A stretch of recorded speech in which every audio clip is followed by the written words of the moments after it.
Hi. So it's been a while since I've last made a video, and by a while I mean a couple of years. But I decided to come back, make something that I've wanted to, not just feel like I have to make certain type of videos. We'll see how it goes. Hopefully it's fun. So the idea for this one is it's sort of a rundown or like very quick breakdown of like every film I've watched so far this year for like the first 4 months. Yes, I know this is coming out hopefully in July. Fingers crossed. I can't do that myself. But the plan is to do one for every 4 months. It was going to be three, but it's taken long enough for me to get into the idea of doing this, so we're going to do it four and breaks it down to 3 videos. Much easier, much less stressful, I hope. So bang, let's go straight in with January. Miles! He's right there! He's right there! Turn around! I don't see anything, boss. So January was a pretty big month for films for me. I think that's probably where I watched the most. So we're going to give a pretty quick rundown of each of them, and we'll see how it goes. So the first film was Last Night in Soho.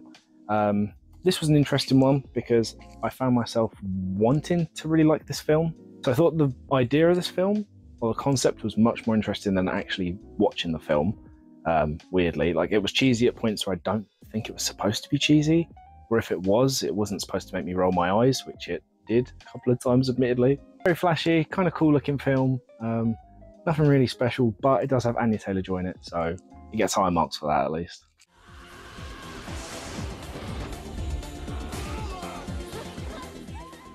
A thought-provoking Satoshi Kon fever dream that I really, really wanted to like. I really, really wanted it to click with me, but there was something about it that just never quite did.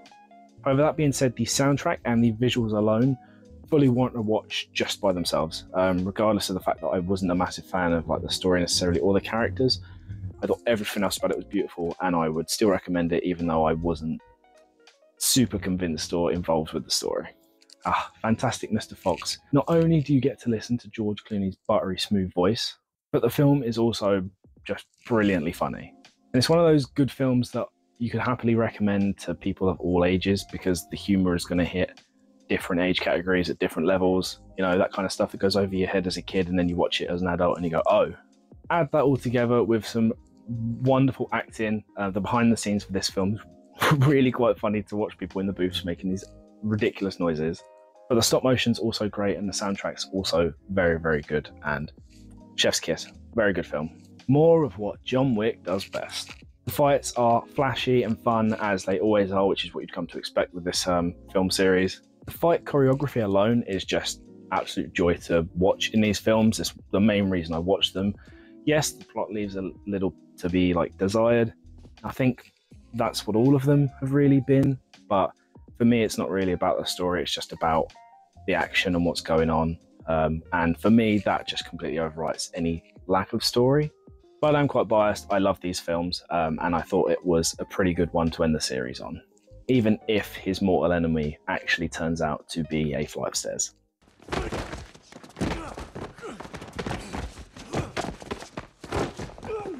Barbarian was a fun, campy, and kind of fucked up horror movie that doesn't take itself too seriously. And it definitely subverts your expectations in a way that makes your brain goes, who came up with this? It's hard to say too much on this because I don't want to spoil literally anything about it because I knew nothing about it and I'm glad that I didn't. So just watch this one for yourself. Across the Spider-Verse. Banger.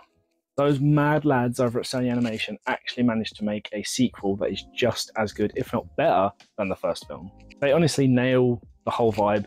The films look gorgeous, the soundtrack's great, the story's great, and the next one in the series is obviously, I say obviously, but is definitely one of my most anticipated films upcoming in recent years. It's like, damn, these films are so good. Just, if you haven't watched them, do yourself a favour. They're so much fun. And yeah, there's not much more you can say about these films. They're so good. Beverly Hills Cop.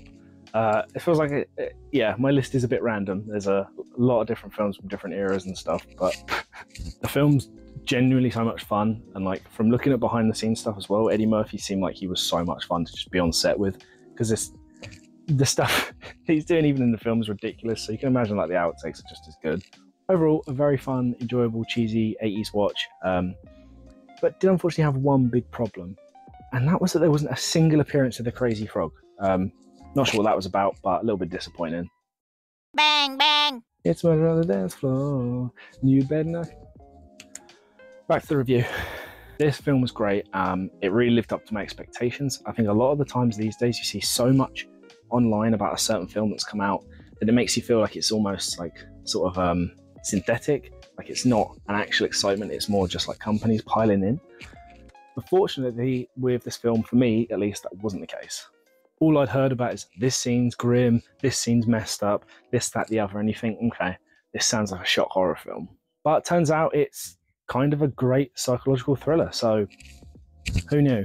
Only Barber. I understand this one might seem like a really pretentious pick, but I watched this video because I saw a YouTube video of Willem Dafoe, like, I think it was in like Criterion, picking out like his favourite films, and this happened to be one of them.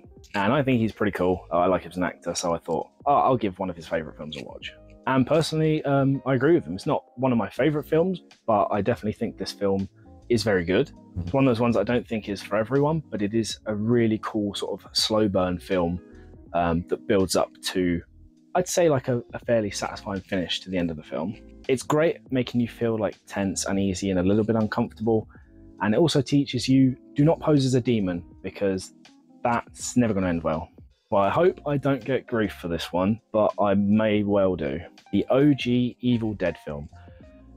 And I didn't really enjoy it. I'm going to guess, not knowing really much about the series other than people love it, is that the first film is not where the critical acclaim and sort of big fan base came from. I could be wrong, but it feels like it was spawned from sequels and later on films, because this one was not it. It was an interesting one because I was going into expecting that I would love it, and I just found it a little bit cringy and not in a good way, a bit naff, really. I understand this film had like zero budget, but at the same time, watching it was not necessarily the best experience.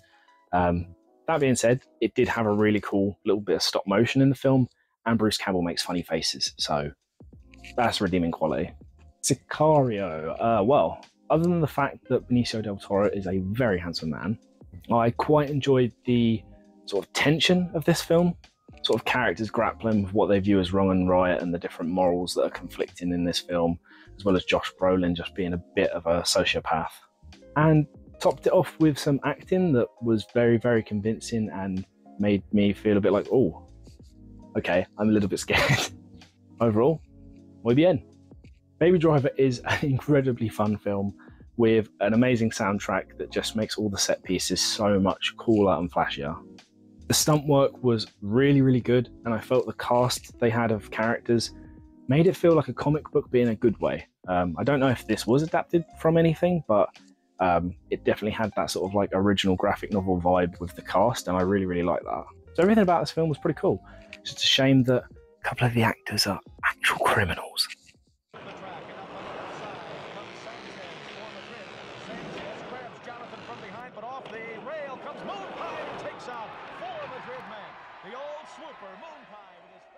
So moving on to February, we start off with The Equalizer. And just to start, man, Denzel Washington is cool as fuck.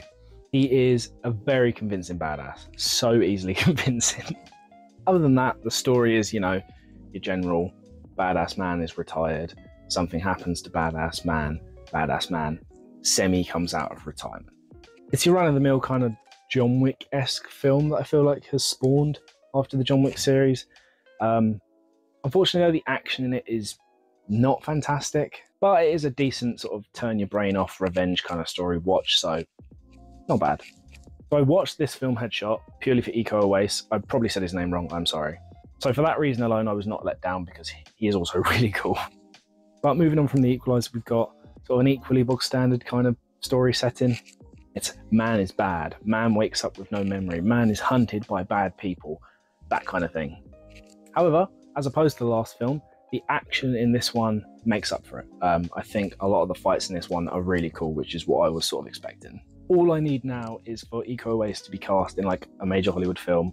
Put him in a John Wick spin-off or something, like it's criminal. He needs to be out there kicking people's asses, please. Blade Runner. Probably sounded cooler than it looked, actually. Awesome cyberpunk brutalist architecture, scummy little seedy night markets, and the absolute drip these characters are wearing. And that was about it. Amazing film to look at visually.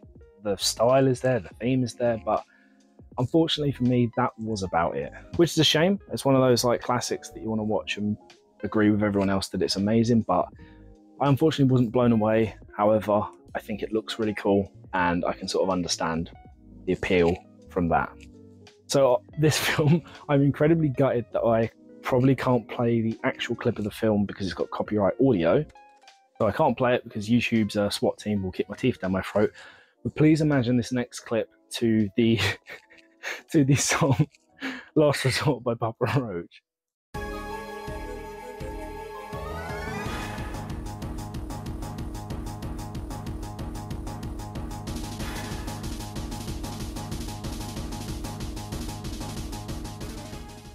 And that's like just one of like 3 things they do like that in the film. Like they play different songs and it's just new metal playing, and honestly, that's all I need to say. Howdy. Not as good as that cowboy hat, is it? The Ballad of Buster Scruggs was a really cool like anthology film. I don't really know the easiest way to describe it. Anthology film has anthology of stories. I don't really know, but you get what I mean. All set in the Wild West, obviously with a howdy thing. Some funny, some dark, and some genuinely sad. It really takes you through like the whole set of human emotion, and it was an experience. It was a good experience. The standout story for me being the gal who got rattled. But other than like a couple that didn't really mesh with me, all the stories were really solid, and I would definitely recommend this film. Rollerball, man, the 70s are crazy, huh? It's always interesting to watch a film that is so much older and see that the themes used in the film are still relevant today, if not more relevant than they were maybe at the time. Like even in 1975, they're asking the question, what happens when corporations run the world? The answer in this case is the creation of the sport rollerball and the death of individualism.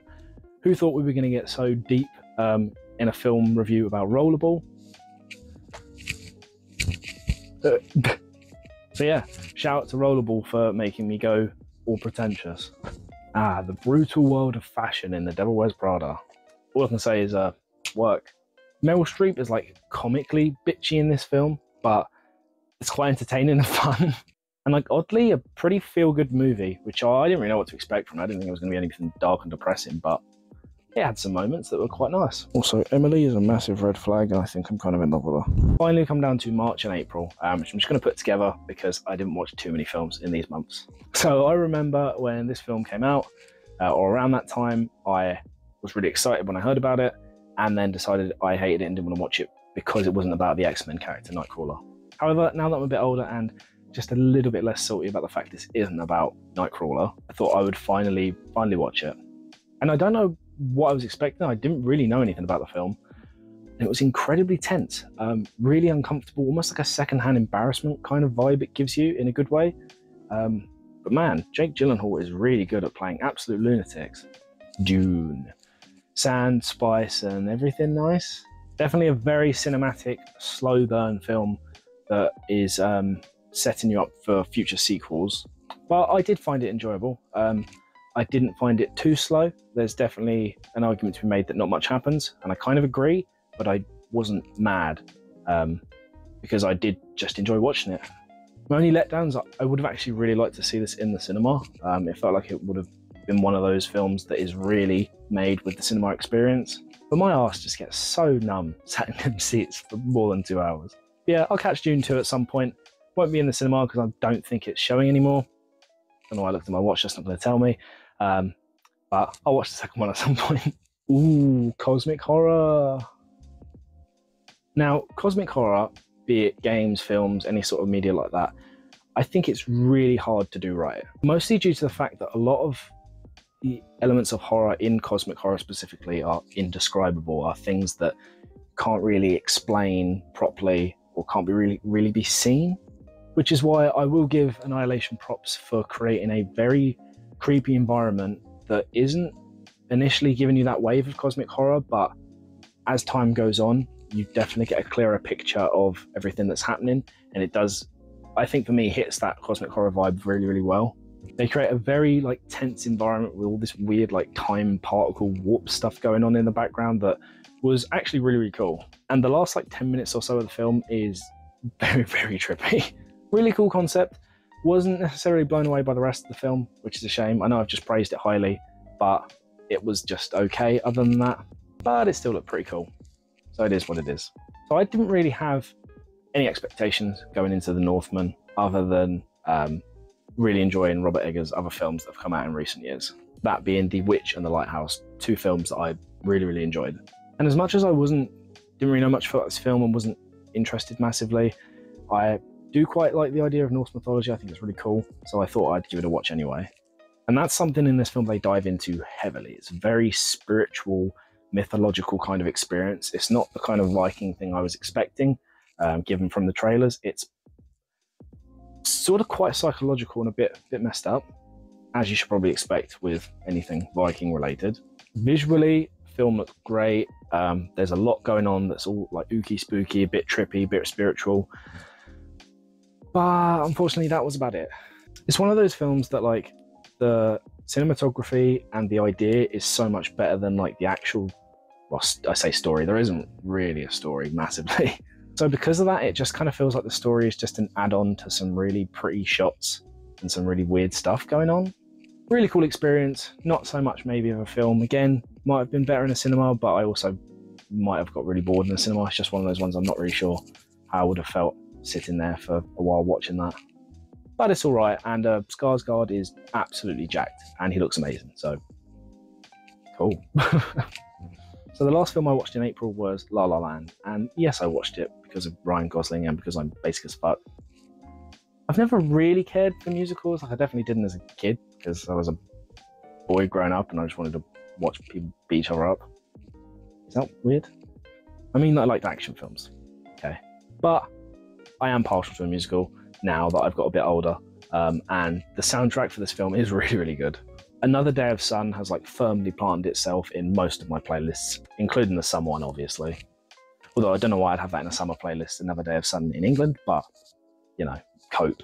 Now, I can't remember quite why I didn't rate this one higher, but I think there was definitely a point in the story where I wasn't necessarily too interested, and the songs were like not vibing as much, but it does all build quite well to what I personally think is a nice ending.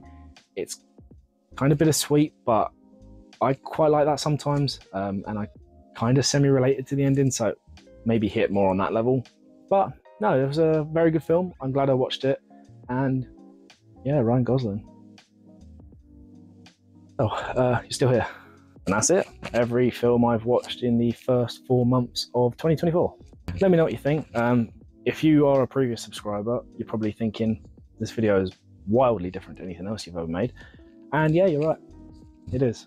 But I just want to get into making more kind of things that I'm really interested in, and this just happens to be one of them. So yeah, like I said, I'm going to do the rest of the films I've watched this year. That'll be coming out across another 2 videos, you know, for the 4 months each time. But do let me know if you find this interesting, or even if you don't. I'm still going to make them anyway. But if there is anything that you would be interested in, do let me know, because I'm just open to making anything that I like, which is probably going to be the idea going forward. So if there is something you think would be cool to see, let me know and I'll look into it. But other than that, so thank you very much. I will catch you in whatever the hell I make next. See ya. Hey, you can fuck off now.